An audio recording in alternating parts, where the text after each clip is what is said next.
তৃণমূল পরিচালিত বড়ুয়া পঞ্চায়েত সমিতির সভাপতির বিরুদ্ধে অনাস্থা তৃণমূল ও কংগ্রেসের।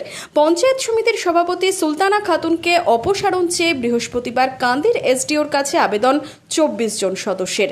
38 জন সদস্যের বড়ুয়া পঞ্চায়েত সমিতিতে সভাপতি রয়েছেন তৃণমূলের।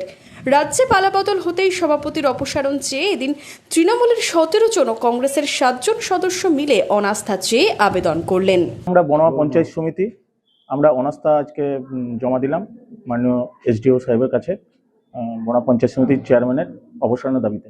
আমাদের বড়ুয়া পঞ্চায়েত সমিতিতে টোটাল 38 জন সদস্য, আমরা আজকে টোটাল 24 জন মিলে আমরা আজকে অনাস্থা প্রস্তাব আনলাম। দেখুন, আমরা তৃণমূলের প্রতীকে জিতেছি।